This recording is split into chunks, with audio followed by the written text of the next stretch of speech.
Join Sarah Weiss in the infinite field of energetic aliveness and heart-centered wisdom. This is the Earth, Love, Spirit podcast. Welcome to the Earth, Love, Spirit podcast. I'm Sarah Weiss on a bright sunny day in Northeast Ohio.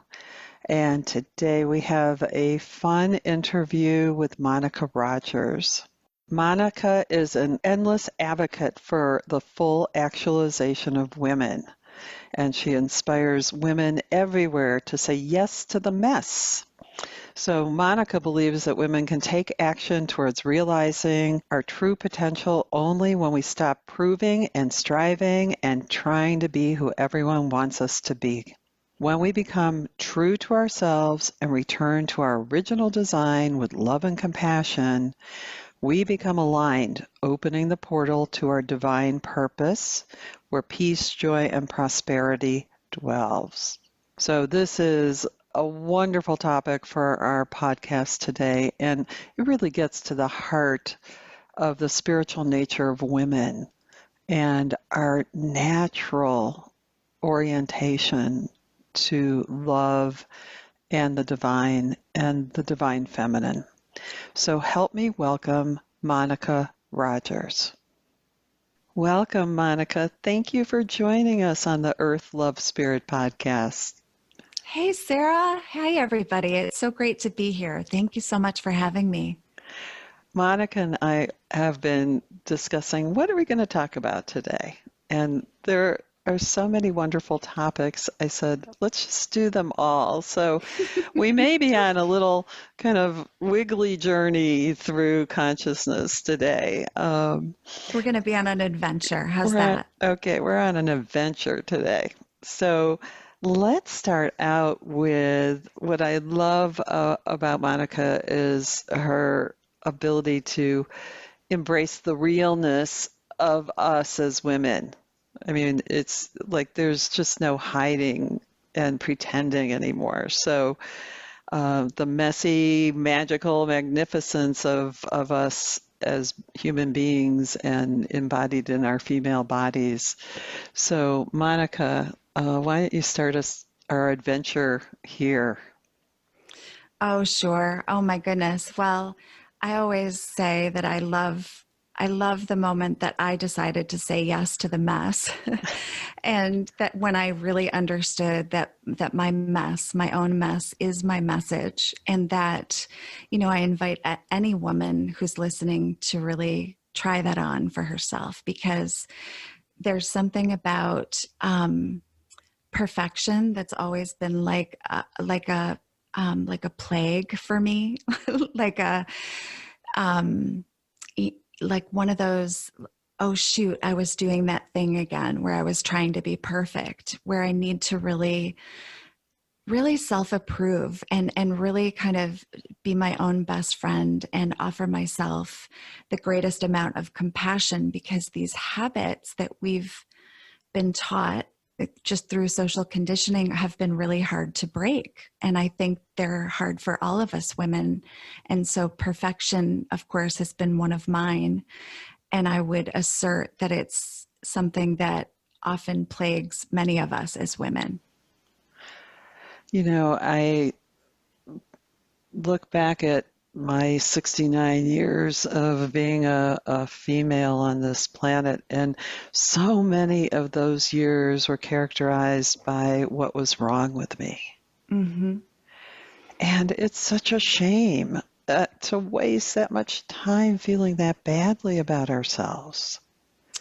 Well, exactly. And really, that's that part, that of us that we've also kind of been conditioned to look for all these flaws within ourselves. But, I often say, like, what if this is, our imperfect selves are exactly what's required? What if we're uniquely suited to be here exactly as we are? And that's where I go back to really inviting women to start practicing what I call radical self-approval. And, it's just that moment where we get to affirm ourselves for being for all of it getting to belong, and for not making ourselves wrong for who we are as our imperfect selves, that we get to be, just like you said, Sarah, messy and magnificent, that one doesn't exclude the other. Like they're not mutually exclusive. Do you think that the younger women coming up are as ingrained in this programming as the women that came before them? Is there a new energy about this on the planet? I would say yes, there is. There absolutely is. And I always love that sacred and. And I still think that the programming is very, very strong. And so I notice, I have 2 children. I have an almost 16-year-old boy, and I have an almost 19-year-old young woman. And they, there's no escaping it. So as a parent, what I've found is that it's really up to me to continually point it out, to continually point out what has been hidden or is invisible. And I call it the trance of unworthiness. It's something that I talk about and write about a lot. And for boys and girls, there's 2 kind of very different ways that we socialize them that becomes inherently dangerous as they grow up, because if we're not conscious of the ways that we socialize our children, we have them repeat these patterns, of course. And so it seems insidious. It's almost like it's in the drinking water and we can't get outside of it. We struggle, we push, we break bonds, we do all kinds of things in a way to push our way out of this, including experimenting in so many different ways and just trying. And it seems like there's this membrane around us that we just can't get out of it. At least that's how it feels to me. It's like I have to drop in and out and remind myself that I can be as powerful as anyone, male, female, whoever, but it's a constant having to remember that. Just because I fall back into it. Yep, it's a practice, right, Sarah? And and I love that you used the word remember, because it's true. If we kind of leave the social conditioning out of it for a moment, and we really just look at our spiritual practice as human beings, I always say that we're both human and divine, right? And so for me, the Revelation Project, and how I invite our listeners to really participate in the Revelation Project, is that we're all doing our own project. So I can talk about what it's like to do my project, and tell you that what it is for me is to really be in this practice of continually remembering that I am both divine and human. And that when I forget, I'm kind of back in the trance.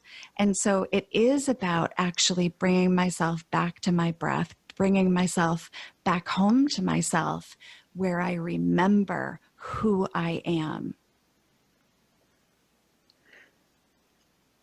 It is a practice. And it's really interesting how intimidating it can be to start to realize and feel the strength and power and largesse of my being, or women's beings, and how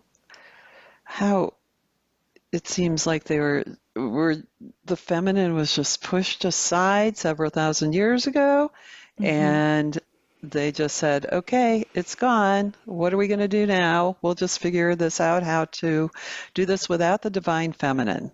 What I would say, though, is also that there's just so much there's so much happening right now. There's the divine feminine is returning, and as I say that, of course, I'm really feeling her, and gosh, and there's so much to say about that. But what I guess what I would say about where we're at right now, I have a wonderful mentor. Her name is Lynn Twist, and she calls the 21st century the Sophia century.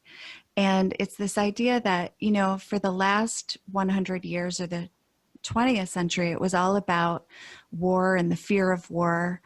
And the 21st century, which she calls the Sophia century, is really all about, you know, the century of wisdom. It's about, and if you really look at, you know, what is wisdom, and we point back to kind of the oldest ancient text there is, and you look back in the Bible, you can see that Sophia in the Bible was mentioned over and over again. And of course, that is the spirit, the wisdom. And so, and then if you look at kind of the mythology of Sophia, or you look at the goddess Sophia, you can start to see some really interesting correlations. You can see that, for example, Sophia, the goddess of wisdom, had a totem animal with her, which was the owl. And what is unique about the owl? Well, the owl could cleave through the darkness and could give us a higher perspective. And that's what this century is really about. It's about the invitation for the divine feminine to come back and remember us. I'm just taking a breath with that and a pause, because it's important to take in. And you are now merged with the Sophia wisdom. You're in the embrace of her light and her love. Are you feeling that? Mm-hmm. And we all are. We all are in this moment.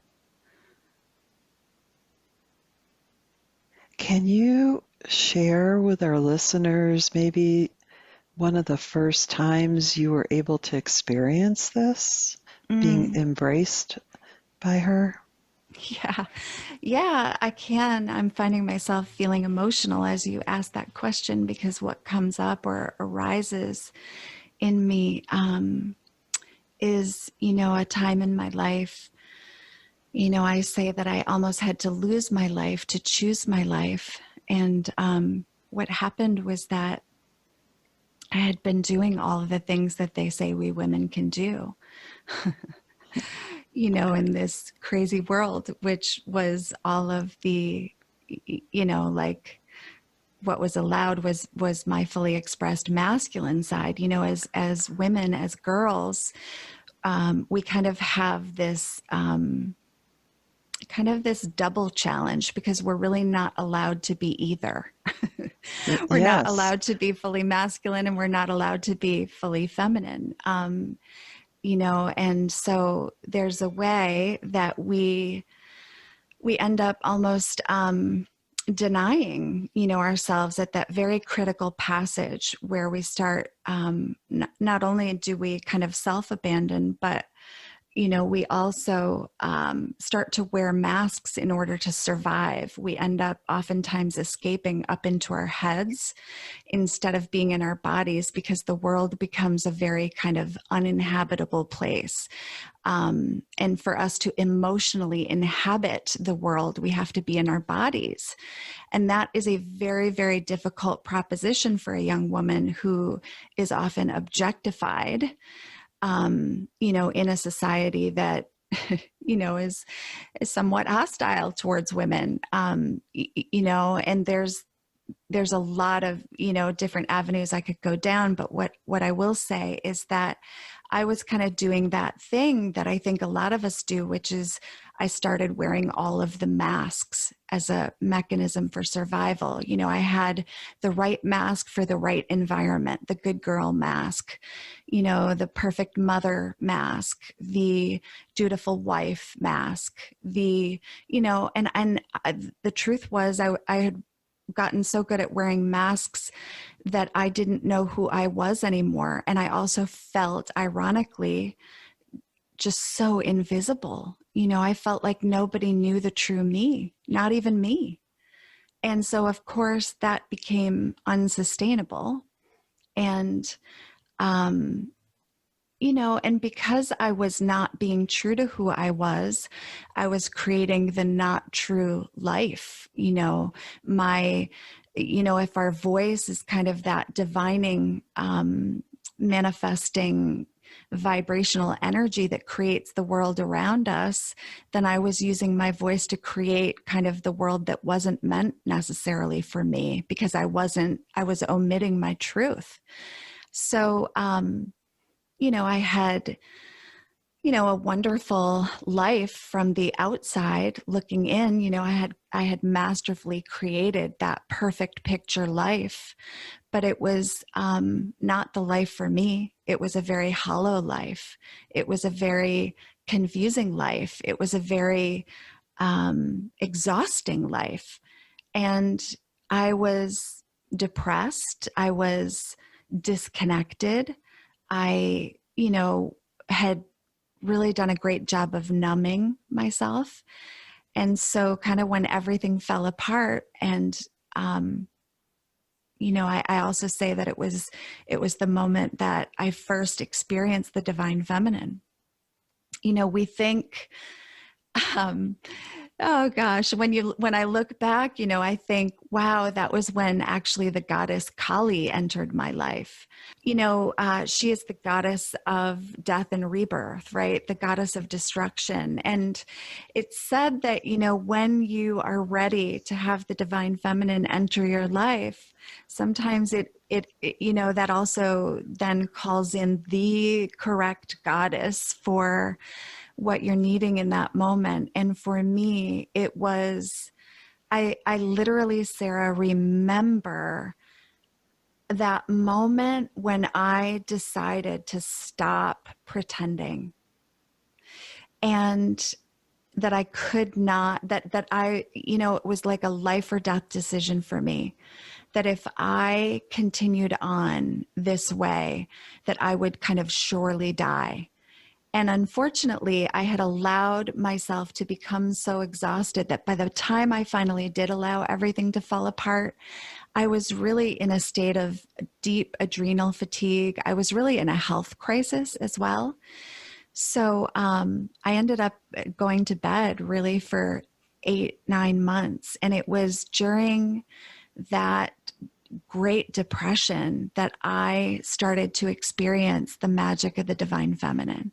And that was how the divine feminine started to inform my life. And of course, I have so many stories that I could tell you, but I think what's important here for our listeners is to understand that the feminine energy, right? We're not talking necessarily about a gender. What we're talking about is the embodiment of, we contain both of these energies, the masculine and the feminine. And what Sarah was pointing to earlier was this idea that how can we expect to live in a world without the feminine energy? And when we look at what some of those energies are, what we can see is that is the energy of creation, the energy of emotion. There are all of these energies that we need in order for us to be whole. And so, Sarah, I'll stop there for a minute and just check in. What I'm hearing you say is that, and I'm bringing this out for a point, because some people don't recognize, or they expect something different when with their encounter with the feminine and the goddess. And for you, you described a process where it came through as a realization that that all of a sudden you had this insight that you just had, in order to survive, you had to change, you had to drop the mask. There's so many different ways of experiencing the feminine, and each one brings us back to ourself in a way that's so loving and kind and accepting. But in order to open up to that, to crack open to that, there's that Kali part where everything has to like disintegrate, it seems. on the path towards that. And so in our culture, we don't allow for those disintegrating moments, those 8 months that you spent in bed, right? Yes. It's a hard choice to make sometimes when it looks like your whole life is going to fall apart in order to embrace your truth. Right. Right. And what I want to also add to this is, I want to go back to the fact that, there's also this idea of being raised in a culture that predominantly kind of highlights, again, we may be very unaware, so to speak, of this, but there's always kind of, we're very, very familiar with the masculine face of the divine. Everywhere you look in the world, there are symbols and signs of a masculine dominated culture. And so actually, as women, we're often, we don't know why, but like even the word, the term goddess can sometimes make our skin crawl because it's so foreign to us. But when we understand that the goddess is the other, is the feminine side of God, that's when we start to recognize, my God, I've had this whole half of my existence omitted from my experience here as a human being on earth, experiencing this lifetime, that there's been this whole aspect of our being that we're unfamiliar with. I really relate to what you're saying, and I've seen it myself and with many of my clients. They'll say, I'm a woman, but I feel so masculine inside. Mm-hmm. You know what I'm talking about? It's like, yeah. I mean, we've got the masculine down, and that's what we're comfortable with. And I also don't want to make us wrong for that, because the masculine is a really important aspect to ourselves. We've developed it, right? And I want to be clear too, that when I talk about the patriarchy and the way that we're socialized in we're almost socialized to pay attention to those masculine ideals in a way that is to the detriment of ourselves, right? It doesn't mean that it's just that, okay, so let me back up and say this. I'm going to go back to what Lynn Twist talks about. She talks about the prophecy of the bird of humanity. And what I love about this prophecy is that, it's this idea of, for years and years, and I can't remember what culture, but it's the indigenous culture had talked about the bird of humanity, and the fact that the right wing of the bird, the masculine side, has been overdeveloped for centuries, and that it's time for the left, or the feminine wing, to be strengthened and developed, because the right side keeps us flying in circles. And if we don't strengthen the left side of the bird of humanity, we will never achieve balance and harmony and soar. And that is the work that we're up to now, is we're up to this work of allowing the feminine now to inform us, to come into our lives. And for what that means to us as women is that we have to start to remember ourselves. We have to reclaim ourselves. We have to find the places within our lives that we've abandoned ourselves. And we have to remember those pieces of ourselves and start to also allow ourselves to re-inhabit our bodies, because a lot of us are living up in our heads. And so what we're saying here is there's kind of this drop that we need to make into our hearts and into our bodies. And we have to start feeling our feelings. And it's almost like retraining ourselves how to be with ourselves, this whole other aspect of ourselves that's foreign to us. And that's going to take some practice, and it's going to take a whole lot of self-love and compassion. as you're describing that, I'm just thinking, wouldn't it be wonderful for both the masculine and the feminine to find its way to embodiment in both male and females in our Yes. world. That's And what we're up to right now. That's the Sophia century. that feels very palpable to me. I mean, I feel it in my body. I feel it as my connection to Mother Earth, to the Great Mother, as a real energy of love that circulates through me and teaches me through that energy, through that frequency, to come back, to bring that alive in myself. Mm-hmm. It's a very physical experience for me with the energy and the intelligence of the energy of our earth, of the body of Mother Earth that we That's are right. enveloped in. I'm And wondering how you feel it. Yeah.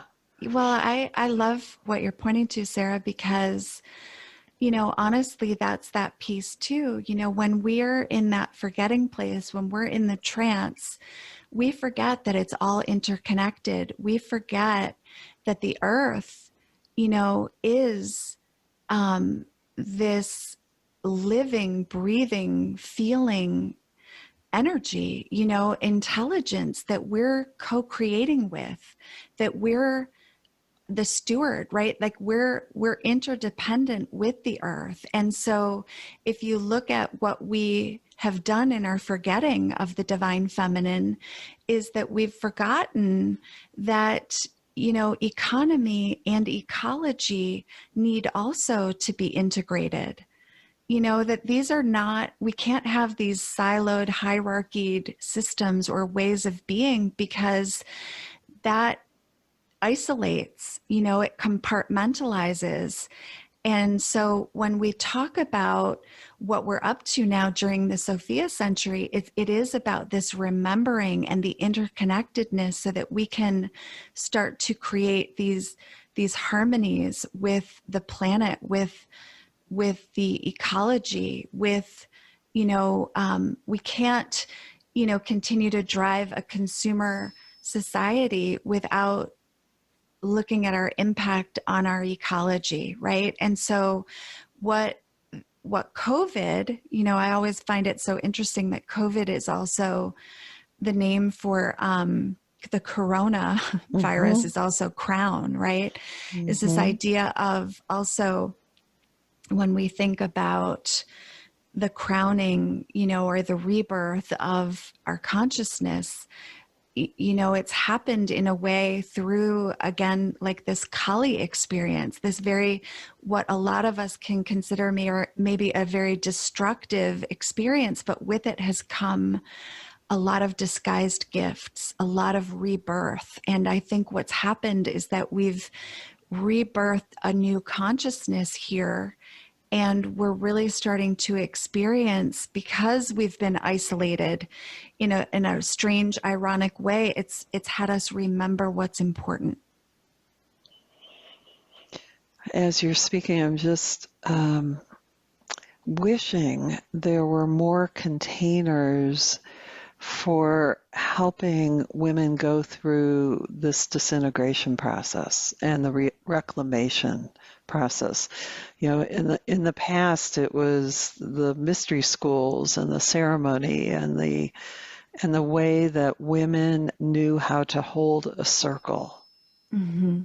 And allow for multiple dimensions of being to create this transformation into the divine feminine, while embracing the embodiment of the feminine. Yes. And it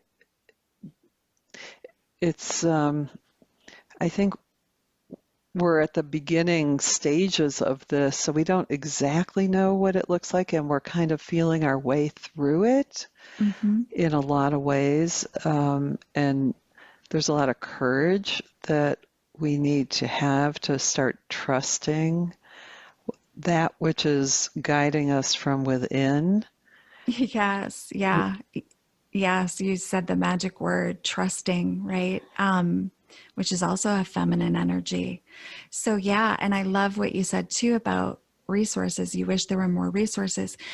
Believe it or not, there's there's a lot more than we think there are. And I'm actually just finishing a list of resources for exactly that reason, because I think I thought to myself, wouldn't it be great if there was actually like a curated list of resources that, because I'm starting to see the emergence, Sarah, of so many mystery schools and priestess schools and circles of women. And in fact, one of them that I'm currently involved with is through a resource called Girl God Books. Mm. And Monette Chilson and Trista Hendren have been for the past 10 years publishing, republishing the stories of women and our herstory, because of course part of what's been missing from the world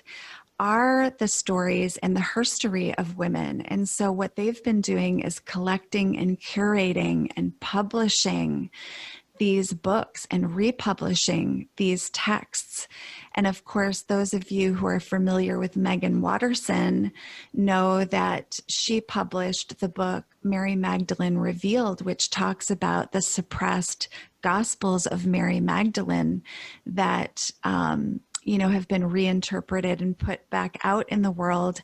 But all of us women, we don't realize that these things are happening because they're not amplified enough yet. They're not mainstream enough yet. So these women that I'm speaking of are doing a program called Lessons in Lineage for women, and actually the program is called Reclamation. So I'll be sure to give you that link, Sarah, and you can for sure put it in the show notes. Oh, But there will be a resource. Yes. that would be valuable. Yeah. Very valuable. It's quite an experience to have this minute by minute awakening, it seems like, and broadening of the scope of our beings as women, to be in this kind of flux where the openings just keep coming and coming and coming because more information is being provided now. I mean, it was erased from the I planet. know. It was erased from the planet. And and it's really a fascinating story when you start to actually kind of unpack what happened, and why, right? And so what I want women who are listening to know is that is not to be overwhelmed necessarily, because here's the beauty of being a woman is that we're actually uniquely designed to intuit the world. When we're ready, this information is gonna come in. And it really is about just, trusting that if you're listening to this, that there's probably an exact reason for you to be hearing this exact podcast, that there's no accident, that actually to trust that and to recognize that this may be meeting you at any number of places on your journey back to remembering the divine feminine. But that, we get this stuff, and actually it is really about us just remembering. And often for me, the Revelation Project is about revealing any of the barriers that are in the way of me and remembering. That's how I do my project. And so my goal is to not do Sarah's project or anybody else's project, but to invite everybody to do their own revelation project, right? And to recognize that we each have our own way, of finding our way back home to ourselves, of finding our truth, of remembering who we are. But this is an exciting time. And I told you, Sarah, we kind of laughed jokingly that we were going to kind of go on an adventure today, but who knew that it would lead us to like the ultimate adventure? Yes, the beauty of the divine feminine. So just I'm going to circle back a little bit, pull a little a thread here from what you said in terms of how we as women are created with this wisdom in our bodies, Mm-hmm. and that our bodies actually are the repository of this divine wisdom, and that we've been, alienated from our bodies from being able to come in contact with the wisdom that just comes through every cell in our body. Yep. And how everything about that has been marginalized and hidden and not allowed to be talked about, in terms of our cycles, the wisdom of our womb, the wisdom of the feminine kundalini. Yeah. It's a big joke that, in our Victorian society, that you can't go below the neck without, Right, without right. being in some kind of distortion, and all that's hidden, all that wisdom is in this lower part of our body that's the forbidden zone. Which is why I say, Sarah, say yes to the mess, because those places we've been taught not to go. And the reason we've been taught not to go there is because that's where our power is. It is, isn't it? That's where our power is. And the reason I say, that it's the mess is because it is uncomfortable when we get back there, like to feel, especially for women to, and this is why, it's so important for us to get into this practice of radical self-approval. And I want to give props here to Megan Jo Wilson, who's been a really massive teacher for me in my own life. And is really kind of, she does also the work of Mama Gina. But this idea of really, to re-embody yourself is to allow yourself to have some mighty uncomfortable moments, in terms of feeling your feelings. And, they say that, the truth will set you free. And of course, you've heard the term, but, it will piss you off first, because as you start to re-inhabit your body, you have to also confront all of the wisdom that is there. And as you start gaining that wisdom, there are some very inconvenient truths that start to show up, right?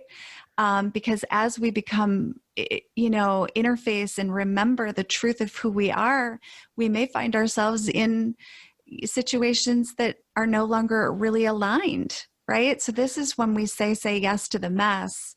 It really is about kind of inviting ourselves to kind of get messy, to be able to kind of be in the grit of our lives and to actually lean into that grit as what is going to refine us into the pearl. It's that place of really coming back into contact with, it's not all going to be pretty, and there's going to be a lot of moments that are just so profoundly beautiful, but it's that place where everything gets to belong. That's also the feminine. Well, it really brings up some tricky places along the way here, because in that journey to reclaim that, we also discover the way that we've been abused. Yes. And and the anger and the pain and the being incensed, enraged that was taken, that was absconded with through this distorted masculine culture. Yes. And it's really a journey to move through that and reclaim your power in the midst of this context. Yes, it absolutely is. And I want to make sure too that, when we talk about this, we have so many allies in men as well, right? We talk about the patriarchy, and that's different from us talking about what I call the mature integrated masculine, because there are so many amazing men out there who have done the work, who are, very much feminist and are very much aware of this, just as we come into our awakening, they come into theirs. They're also having an experience of the returning divine feminine. And it's a powerful experience for both, for both and all genders. And I want to be clear too that includes transgender, right? We've all got to do this work of integrating these energies. And this is part of the collapse of some of these system collapse that we're seeing in progress, actually.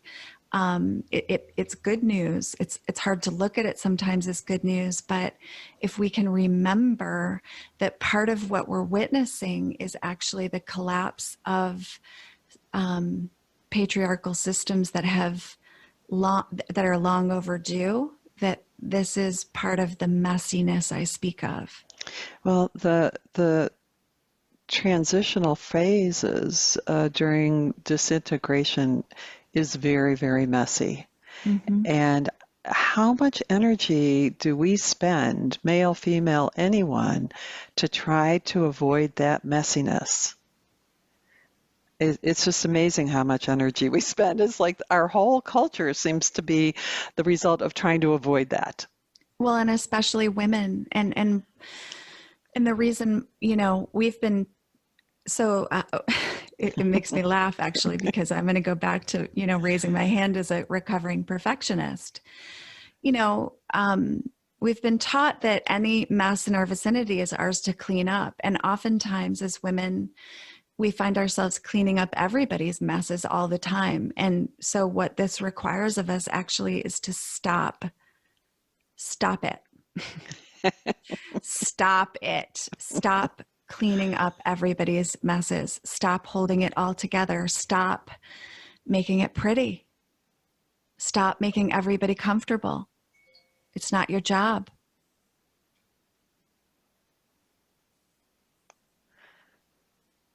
I'm just letting that sink in. It's not your job. It's not my job. It's not anyone's job. We're each sovereign beings. And the more we hold it together, we don't realize that what we're holding it together for is the patriarchy. We're holding it together. If we keep holding it together, what are we holding together? We're holding together that distortion. We're contributing to it. Right. It's unconscious, but that's what we're doing.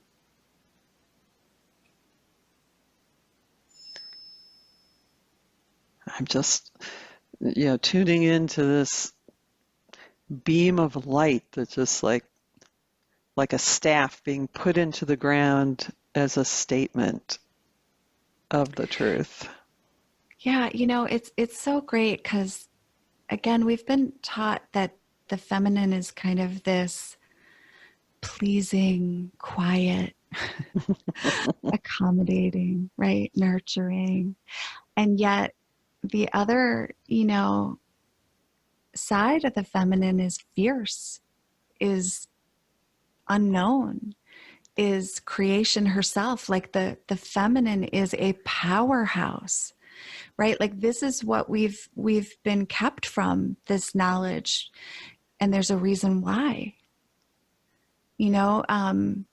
For women to be empowered in this way is a threat, which is why we were burned, at the stake, which is why, there's been some very, very concerted effort to keep women from knowing the truth about how powerful the feminine is, and for very good reason.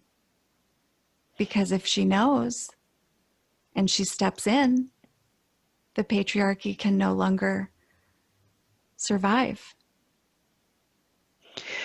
It's an important message for women to hear that fierceness, that passion, has channels for expression that are not the traditional channels, but they're there. They're intrinsic to nature.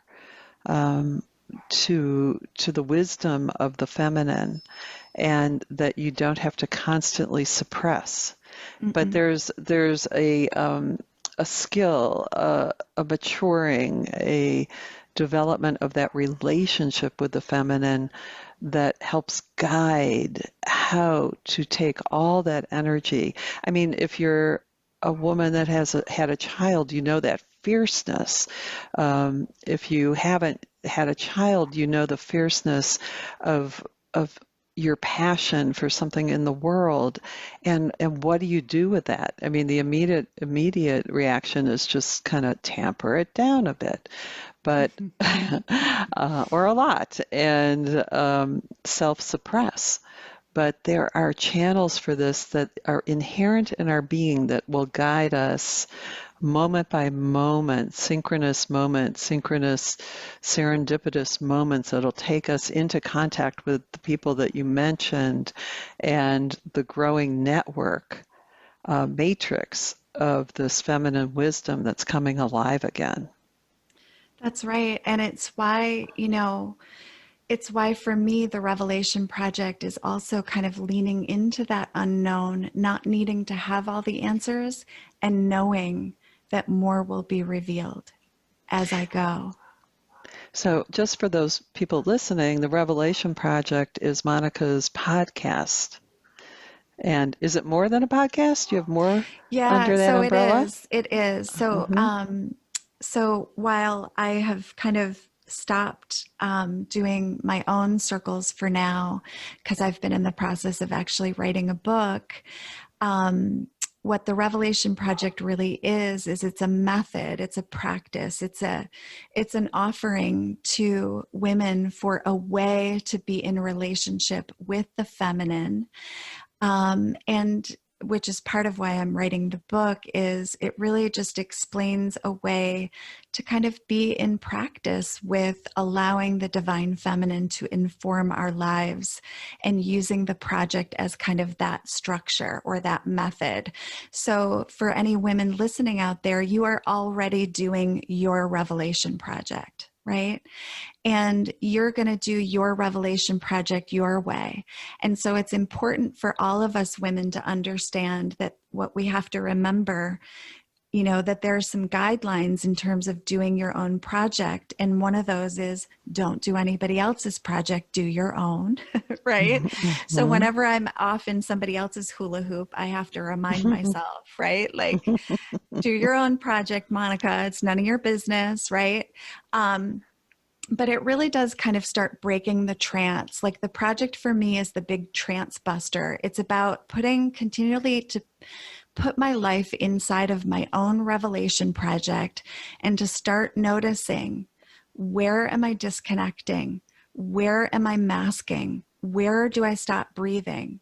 And to start getting really honest about my life, to start noticing, to start connecting, to start recognizing, to start speaking, right? All of these ways that we can kind of tend to hide. The Revelation Project gently asks, what is wanting to be revealed right now? And so it's a way for us to continually check in with ourselves in a gentle and loving way. And so at any point, there's several things to kind of know if you're doing your own project. But one of them is simply don't should on yourself, right? And so some of this will come out, of course, in the book, but if you listen to the podcast, you'll, of course, start to recognize the patterns or the ways that, the project works in everybody's lives a little bit differently, depending on who I'm talking to or, what we're talking about that day. But for me, it's always about, the very first thing is about kind of re-inhabiting myself. So that was the very first thing I had to do in my own journey back home to myself. Was first I had to really practice being back in my body. So I had to stop numbing out every evening on glasses of wine. Now, again, that was my project, right? I'm not saying to anybody out there that that's what you need to do. But in order to start feeling my life, there were certain habits that I had to stop doing so that I could be in my body, so that I could feel my life, right? So the project is different for everybody, but yeah, it is it is kind of this, I guess, like, what could I liken it to, Sarah? Maybe like, how Michael Singer has the surrender experiment? Mm-hmm. For me, that's what the Revelation Project is. It's a little bit different, and it's more about, just being in relationship with my life in a way that has me present moment by moment.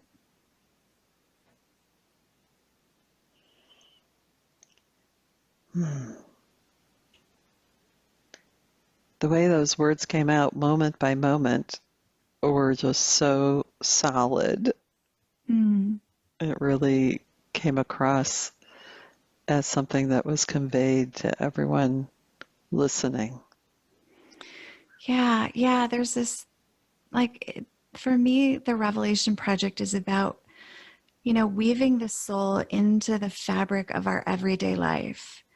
It's my own spiritual practice. It's kind of my everyday spirituality, and I grew up Catholic, right? So like, for me, I had, I was always kind of like, it was a revelation for me to figure out that, like, I could pray in my own way.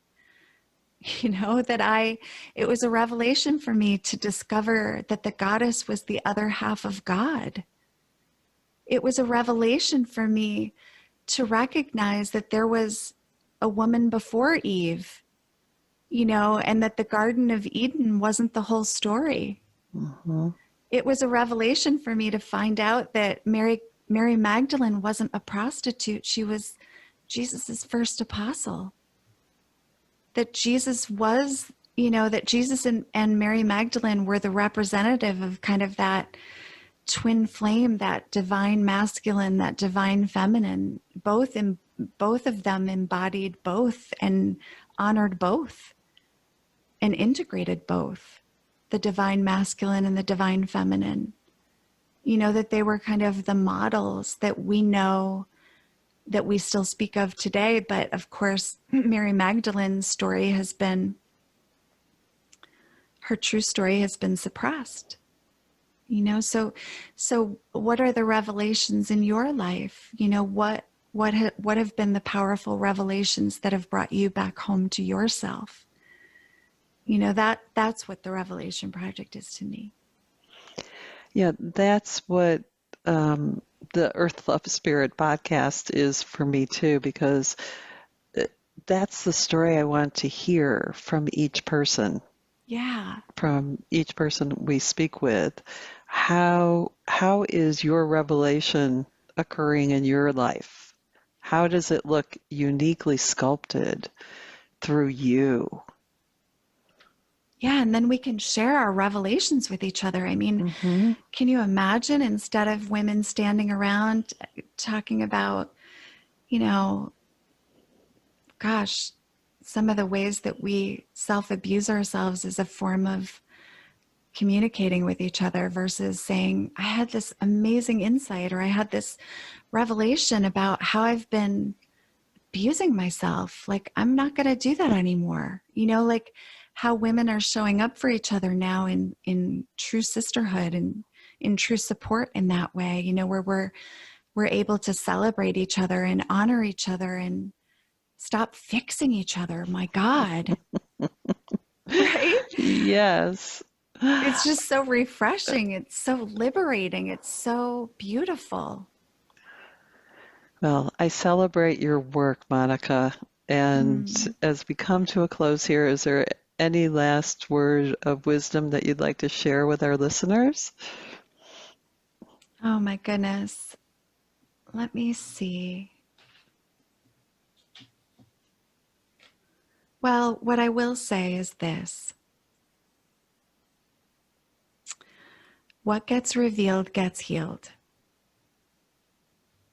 So no, don't be afraid, of kind of what what's below the surface, or what, what kind of fresh new hell is this, as my father used to say. It's really, I do believe that, that every new discovery that we dare to make, and I say dare because it does take courage, that there's so much joy to come, that there's so much liberation and peace and love to come, that it's all good news, and that it gets to be messy while it's happening, that sometimes that's what life looks like when it's all working out. So don't forget to laugh as you go. Beautiful. Thank you so much for taking the time to be with us today, Monica. Oh, thank you, Sarah. And all of Monica's contact information will be in the podcast notes, and we'll look forward to seeing that resource list that you're creating, and you'll be able to contact her through her website and all the other social media that we will have listed in the notes. So blessings all, and have a beautiful day. Thanks so much, Sarah. Thanks, everybody. Thanks for listening to the Earth, Love, Spirit podcast. If you like what you heard, the best compliment you can give us is to share this podcast with a friend. And be sure to give us some stars and a favorable review at Apple Podcasts or wherever you listen in.